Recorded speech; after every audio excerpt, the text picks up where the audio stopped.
You're listening to The Picture Show, a Mach 5 Network podcast.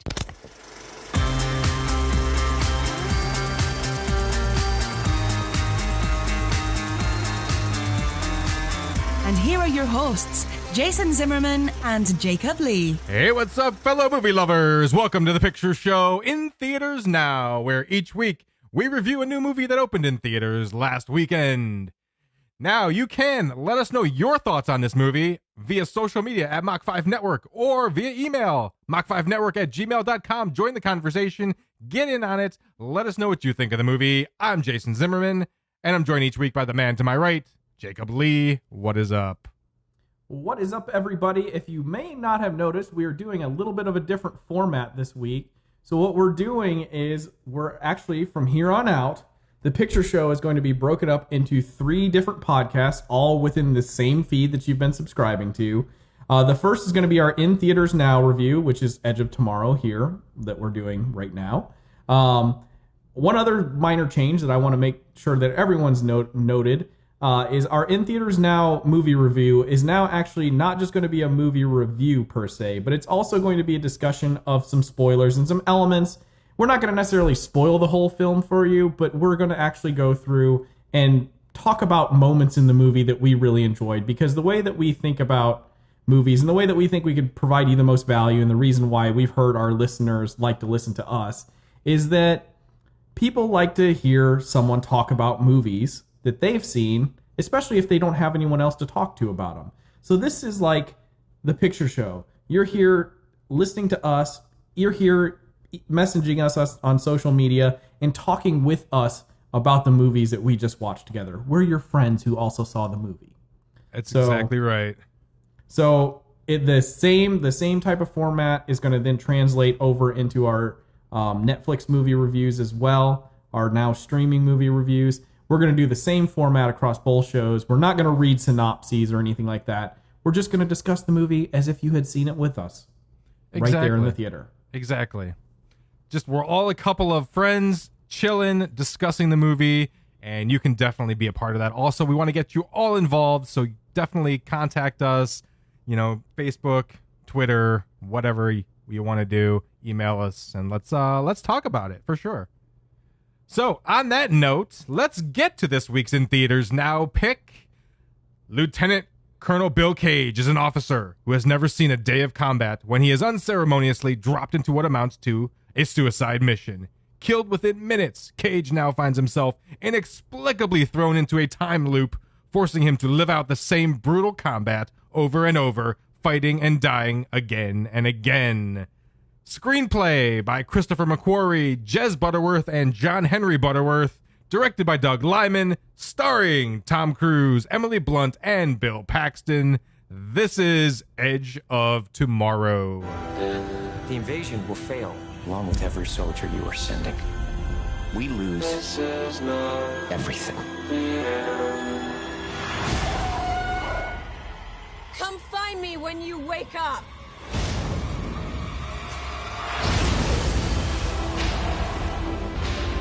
You do know what's happening to me. What happened to you happened to me. You hijacked that power. I need your help. With what exactly? Winning the war. We can do this. Just come here every day and I'll train you. All right, Edge of Tomorrow. Now, let's get into a little bit of a recap here on the overall plot of this film, right? So, basically, the way the synopsis sort of laid it out, you've got Tom Cruise, who he's essentially what? PR for the government. He's the guy that goes on all the Sunday shows. He's never fought in a day in his life. He's just the guy that goes on all the shows to talk about the war and be basically public relations.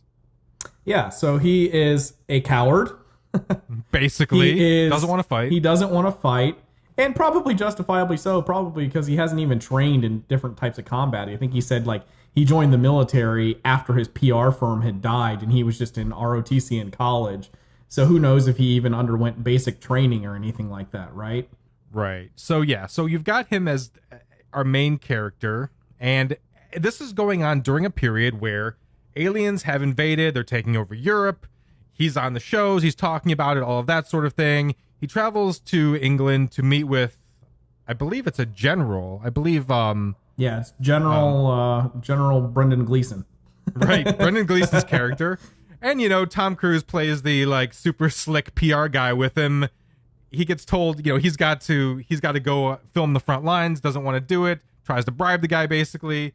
And what happens is he ends up right there on the front lines, you know, like it says, killed within minutes. And I do think what's great about the performance here of Tom Cruise, you can identify with that. If you've never been in military, I think there's some identification that can go on with how would you feel if suddenly you're like, I have no military training, I've never even shot a gun, or I don't know how to work this equipment that they have in this particular scenario, and all of a sudden it's like you're fighting tomorrow, and you can tell that he is genuinely afraid of this situation. Oh, yeah. And wants to do anything he can to get out of it. So love that sort of scared performance that Tom Cruise is giving here at the beginning.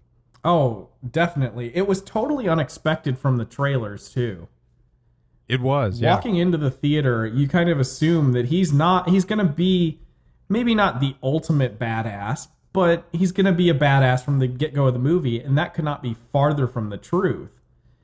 And I really loved that element of the storytelling, is that he was a relatable sleazy coward, right? Like, he had sleazy elements to him. He wasn't just trying to bribe the general. He was trying to blackmail him. Right. And he was almost a little bit disrespectful to the sacrifices that all the other people in the military were giving to that situation.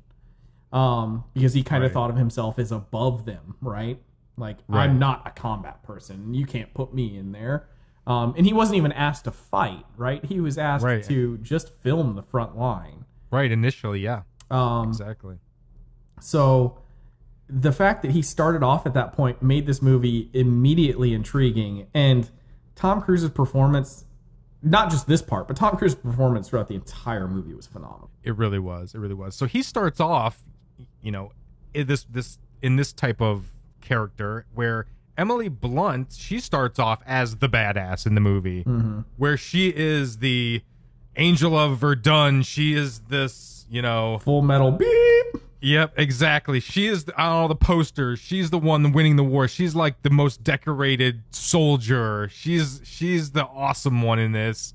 And Tom Cruise is like, whoa, I gotta fight? What are you talking about here? I don't know what I'm doing. But he goes into fight, and we find out that these creatures he's fighting have ability to basically control time, which he himself gains the control over. And then that's how we have this whole plot of him going back and reliving the same day over and over and over again, Groundhog Day style. And I think writing this type of script really opened itself up to the potential for disaster with playing with time, reliving things over and again. But I thought that, you know, the Butterworths and Christopher McQuarrie, they really pulled this script off really well. I think it was airtight. It was, yeah, it really, I mean, the way that they were able to keep showing, you know, him living these things over again, and they didn't make it feel, it didn't, to me, did not feel repetitive. Even though it was repetitive, it felt fresh each time he lived it over. There was humor in there where you wouldn't expect it. There was action. There was so much going on. There was heart. There was emotion. I think they really pulled this whole screenplay together to make an action sci-fi that had a lot of depth to it, and a time traveling, going back in time, Groundhog Day that really felt fresh. And so hats off to them on the whole writing of this whole movie. Oh yeah, the script was airtight. It was exciting. It was constantly enthralling the whole ride through. And they captured some moments in the film very well too, like when he kind of loses his power at the end of the film. They didn't have to say anything about that situation, right? All they had to do was show him looking at that blood bag. And you felt that, right? You were like, oh, crap. Right. Yep. Exactly. Without saying a word, right? Right. And from that point on, like, the movie took on a completely different tone of just sheer desperation, right? It went, and Tom Cruise's character in particular, because he was the focal point, he was the one who was resetting the day. He went through such a journey, and you could just see the levels of emotion that went from point A to point B to point C, right? So I look at his character arc in like 3 different sections. The first was that fearful, I need to get the heck out of this, to that a little bit more confused is the kind of the transition, right? To that point in the middle of the film where they don't ever explicitly say how many times he's died, but you can tell it's a lot. Exactly. It's definitely a lot. Right. They don't even have to say it. Like, I think they said that, Emily Blunt's character, Rita, says that she died about 300 times. I bet Tom Cruise's character died more like 3,000. Yeah, it seemed like a lot. Yeah. And it was interesting because the whole movie for him was trial and error. Right. You know, trying to save the world. It was all like, oh, that didn't work, try again. Oh, that didn't work, try again. It's all just like playing a video game where you can't get past a certain level, and you're just like, God, I got to keep playing this over again until I figure out the pattern, and then I can get through it. And that's basically what he had to do in this movie. Yeah, exactly. But continuing along that journey thing, like, Section B to me was the kind of humor of that trial and error thing, but also the transition point for that was that point where he's like, I'm sick of this. He's like, nothing we can do ever gets us past this point, and everything I do, you die, right? And he's like, I wish I didn't know you. And you could just see just the sheer toll of seeing Rita die and seeing all these people die over and over and over again, even though they don't know anything about the situation, right? Right. Like, over and over again, you could just see him just get so exhausted with the situation. There's that point in the movie where he just goes and has a beer. Yes. Yeah, like, it's taken his toll on him so much. He's like, I've usually died by now, but I'm just going to sit here and drink a beer because, you know what? I've earned it. And I'm going to die soon anyway. So, right. Exactly. And you can't tell how many times maybe he even did that, right? They only show it once. And then finally to the point of desperation, right? Where he's now transitioned into really being a hero, but now he's desperate because he can't reset anymore. And he's not been this far before. Yeah, this is a movie where you definitely see a character go through a very visible change from start to finish, from more of the cowardly to the accepted his role as the hero and basically embraced it in those final moments. Yeah. So definite arc and transition for him as a character that was really played well by Tom Cruise. Got to give him that. And very unique too. I mean, you could. Some people can say it's cliche, and I can totally understand the argument for that. But to me, I thought it was unique because of the arc, right? We've seen the hero arc in Source Code, right, where he's confused about what's going on, but he's trying to figure it out, etc., etc. And at the end, he becomes a hero, right? Right. In this, he starts off from coward, using the same kind of techniques, the same kind of trial and error, time loop stuff. But by the end, he is desperate and truly a hero, right? And so while the arc itself might be cliche, the way that it was done was so unique. It was. Because no heroes ever had to die like however many thousands of times, you know? Right. To me, I came home, I told my wife, this movie could have been an hour, it could have been 3 hours, but it all went along at a really good pace, and I was so just dialed in the whole time that I couldn't have told you how long I was in there because I was just so into the story and the way that they did it. Oh yeah, and that's saying something remarkable too about the film, because how many times did we see Rita pointing the gun at Tom Cruise's head, and that same shot, even though it's like 2 seconds, right? That same shot of her looking at the screen and pulling the trigger.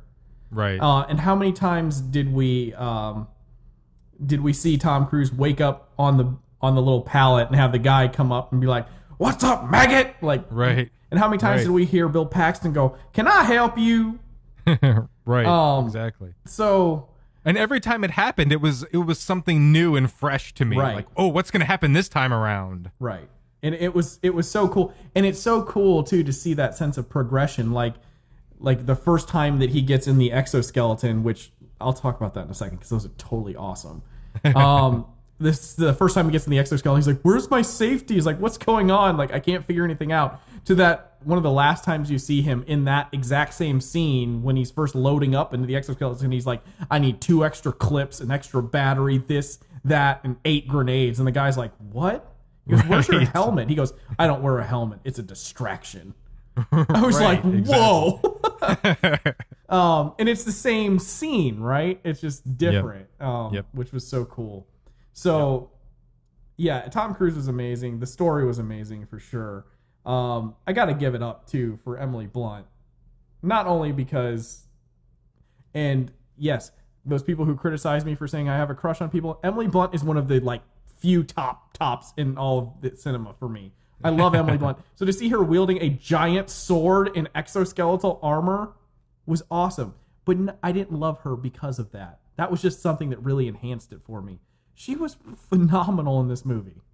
She was. This was a role that, like, we haven't seen her in before. This was a Sigourney Weaver and why am I forgetting the actress name? Sarah Connor. Linda Hamilton. There we go. Yes. It's a Sigourney Weaver, Linda Hamilton, tough woman of like science fiction role, right? So much so that even though like Sarah Connor was a mother, right?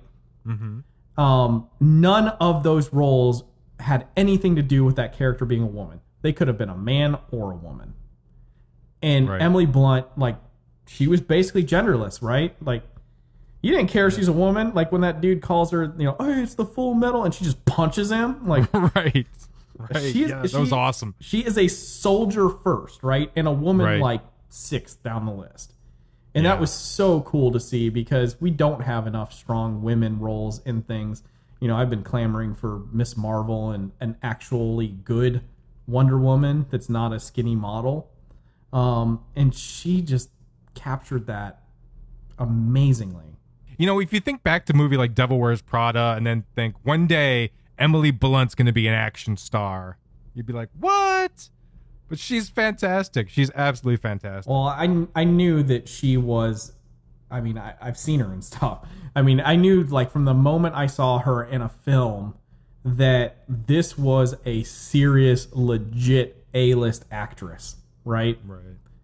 And she just hasn't got her time just yet. And to see her in this, not being billed as an accessory to Tom Cruise, but being billed right next to him speaks right. volumes. And I heard that during the production, Tom Cruise was even the one that really lobbied to get her in the film. Oh, really? Yeah. And so when they were even doing stunts, him and her were both actually doing many, almost all of their stunts themselves. So when you see like Tom Cruise like rolling down all that debris pile and stuff like right into frame, that's Tom Cruise doing that. That's not a stunt guy. Similarly too, I mean, you can tell just from the cinematography when Emily Blunt's, you know, face shows up after she like dives into one of those mimics, or she's like getting knocked on her butt and stuff. Like you could tell because you could see her face. That's Emily Blunt. Yeah. And she is, I think she's learning from Tom Cruise too, because like they both just brought each other's game up to a whole new level. And them doing that and committing to all those roles, just the pair of them together was just phenomenal. They even had great chemistry together without being cheesy. Right, exactly. You didn't have to have any kind of real cheesy romantic elements or anything like that. It was just really good chemistry where you could tell that because that he had basically seen her so many times and they had died together so many times, there was a relationship forming, definitely for him, but they did it in a way that just, it felt a little more natural, and it just didn't feel too hokey or anything like that. So yeah, it was good stuff. Totally believable. Yeah. I mean, effects What do you think about effects in this film? I think effects in this movie were all top notch. Nothing felt like low grade effects. Everything looked realistic, believable, just really, really. I mean, we talked about effects for Godzilla. Effects for this movie also excellent. Well done. Yeah, I my mind was blown when I saw the effects for this film. I was sitting in the theater, and I remember like just sitting there. I'm like, okay, that exoskeleton's cool, right? You could see a little bit of the trailer and stuff. Like Emily Blunt's giant sword and like little exoskeletal mech suit thing is awesome too. Even like the drop ships and stuff were really cool.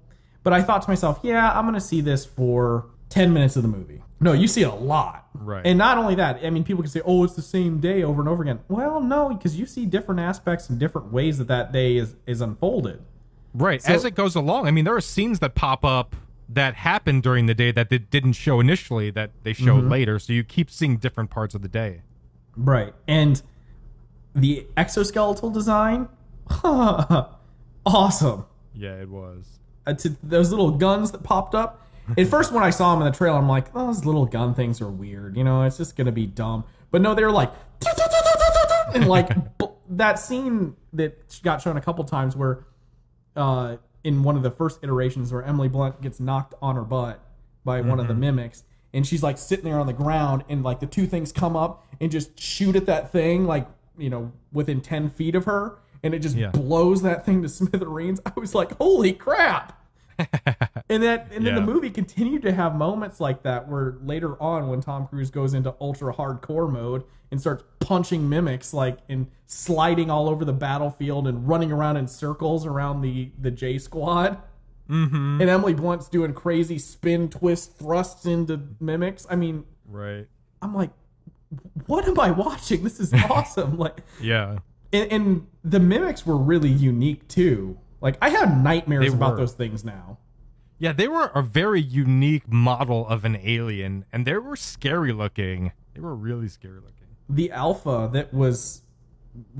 with its mouth constantly open, like, yeah. And the way that it would just look at people, oh, that gives me nightmares. It's so creepy.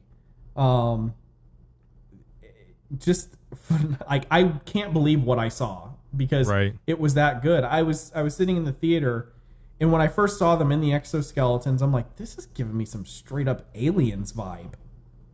Yeah, like, definitely. James Cameron's Aliens. Like, I was getting that vibe sitting in the theater. Then I saw the aliens, and I'm like, this is just as unique as everything else. Mm-hmm. And the swords, and I was comparing it to like Aliens and Terminator and Predator. I was comparing it to those things in my mind, as those kind of iconic suits and costume designs and all of that. It was just so good. Definitely.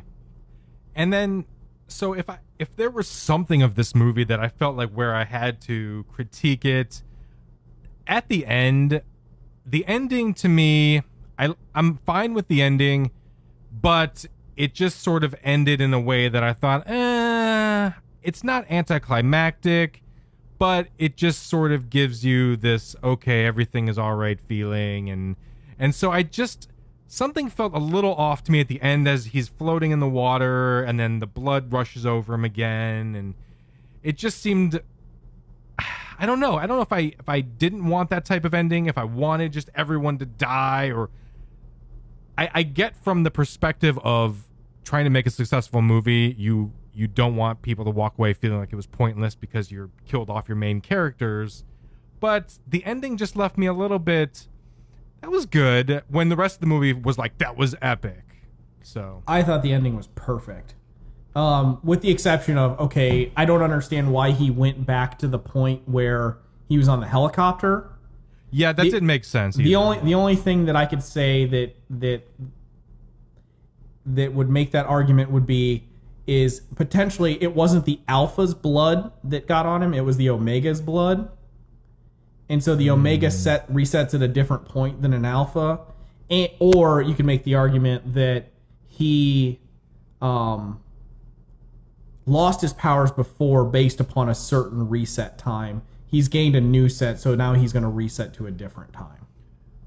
Yeah. Or the other thing I was thinking, maybe because he basically went back and changed everything and they didn't need to fight the next day, Right. then there was no need for him to be there laying on the ground, waking up in the same spot because they weren't going about to fight. So maybe that changed time a little bit. So, you know, you can always nitpick and critique when there's time involved because Yeah. you can look at it and go, well, would that really happen if they went back at this point, or this, or how would this timeline intersect with this timeline, and blah, blah, blah, blah. But overall, you know, beyond that, I thought, you know what, this movie is just so good. It was so intense. I left the theater and just needed a breath. I thought, whew, okay, that took something out of me. It was just so good, so intense, and so well done. For me, the ending was not my nitpick. I love the ending because it completed the hero's journey. And it was so symbolic for me that when he was walking up to Rita, and she had no idea who he was, once again, right? Right. And he was just so happy to see her alive because he really thought that she was dead for sure this time. Right. Right? He was so sure, and he's just so happy to see her alive. But more than that, the thing that really sold the ending for me was he had his rank back. He was now a major again. Right. And or lieutenant colonel or whatever his rank was. I think he was major in the film, but I think the description says lieutenant colonel. But he had his officer rank back. Right. Right. And he actually deserved it this time. Right. Yep. And in addition to that, too, nobody knows that he did what he did. True. He basically is this unsung hero. Whereas before, he would have probably been telling everybody, like, "Hey, buddies, look what I did! I'm the new face of the military." You know, that was his mantra before. But it really showed true character growth versus being this kind of nihilistic, ultimate sacrifice type, situation. Right. I think in that point, the story was to show the main story of the film was not about aliens, not about time travel. It was about a hero's journey. And that was Agreed. kind of the completion of that journey and the kind of symbolic victory there. But my nitpick for the film was J Squad. Oh, really? You didn't like J Squad? I liked some of them. Yeah. But I felt like they were so ham-fisty and kind of cliche half the time. Yeah, I mean, you could make the argument that they were the cliche element of the Bad News Bears, essentially, of the military. And I, normally I'm fine with the cliche. I mean, they were basically like this movie's version of the Colonial Marines and Aliens, right? You had the tough chick, you had the kind of pluckish rebel type guy, you had the rogue, you had the kind of honorable dude. Like, you had all of those characters in Aliens, right? I just felt like it was done better in Aliens, like, whereas here, like, they turned up those stereotypes that they needed in that group up to the nth degree, and where I think they could have just done it much more subtly. Like, the characters that they became at the end of the film, when they're all on the suicide mission with him. And the one guy's telling the story, he's like, "My name's not really Ford." Well, apparently he told Tom Cruise at some point during the film. That made me really like that guy. Yeah. And they were all like, he was telling them all these wonderful things about them that they just kind of keep hidden, right? Mm-hmm. And I'm like, okay, now I can relate to you, but why did it not show me those things before? Because before I'm like, that girl has a really weird accent, and that guy is just dumb, and that guy's a jackass, and it didn't make me like them at all. And I think maybe that was because we weren't supposed to like them, because they were just people who were there to be mean to him and jerks to him and that sort of thing, and make him feel even more out of place. Yeah. So okay, so last thing on our section of the movie review here, which might become a thing on this show. Favorite moment. Favorite moment, yes. Do you know what your favorite moment is in the film? Because I have a lot, but yeah. We get one. We get one. You get one right. favorite moment. I think my favorite moment, actually, and it's weird because it's a big element of the trailer, but when he first tries to save Emily Blunt's character from getting killed, and he's telling her all of these things, and her eyes get wide, and she realizes, I know what powers you have. And he's like, we gotta go. And she just drops her weapons, and she just stands there because she knows that he has the power, and she says, come find me when you wake up, and boom, she gets blown up. That scene gives me goosebumps, so that was my favorite scene. My favorite scene was the one, and it's actually a smaller scene in the film. I really loved the moment. My close second is the moment where he and her just wailing butt on the beach when they're like both super trained. Right. But the moment that beats it out for me is the moment where him and Emily Blunt have that moment in the cabin, and he's like, 3 sugars, like you take 3 sugars. And she just kind of stops for a second because she's not met him for more than a day. She's never known him for more than a day. And she goes, how many times have we been here? Yeah. And she deduces that he has the keys and everything to that helicopter. And he's like, you're dead. Like, no matter what I do, you're dead. And he's like, and he says that same thing that she says about Hendrix, I think it was. About like, I wish I didn't know you, but I do. Right. That moment to me was just like the culmination of I'm deeply in love with this woman who doesn't even know me, but I know her so well, and I can't let her go. Right. Because now I know her too well. Right. Yep. And then he kind of sets him off on his like, I'm going to go do this solo, and then I'm going to come back later. But that moment to me was like that culmination where he's like, I loved seeing that. Just, I'm sick of this, right? Yeah. I'm trying so hard, and I can't break through. I can't have everything I want. And that was kind of heart-wrenching. So that's my favorite moment in the film. Nice. So, a new thing that we're doing here on In Theaters Now is awards. So we have a number of different awards for the movies. We have a performances award for general, not just for one person, a direction award, a writing, music, cinematography, set, and effects awards. And the way that this works out is that Jason and I have both kind of put in our votes beforehand. It has to be unanimous with no discussion. And what we're trying to just give to you with these awards is just what we think this movie absolutely excels in, right? Very quickly, we want you to know that this movie has great elements based upon these things. So awards for Edge of Tomorrow. Edge of Tomorrow gets the Great Performances Award, the Great Writing Award, the Great Set Award, and the Great Effects Award. It just falls short of direction. I voted for direction, and cinematography. I also voted for that. And neither one of us voted for the music award because honestly, I can't remember anything musically in this movie. I can't either, actually. I love the trailer music, even though some other people hate it, that this is not the end. I love that. That was cool. But aside from that, what's his name? John Newman, the song that kicks on at the credits, I don't know. I can't remember a single song in this movie. Right. I can't either. I think of those, the strongest for me was the performances. Just because across the board, with the Tom Cruise, Emily Blunt, Brendan Gleeson, Bill Paxton, just everybody was just... there was a lot of great characters in there. When Bill Paxton walks out, and I see him in that outfit, I'm like, all right, it's going to be Bill Paxton. He's going to be tough. He's going to be really tough and talking like this all the time and straight talk. He walks in there, can I help you? Right. Yep. And then he's like, you're American, right? He's like, no, sir. I'm from Kentucky. Right. And I was like, funny. Okay, Bill Paxton, you have successfully blended into yet another character. Yep, and exactly. Completely made me forget that you were Bill Paxton. Exactly.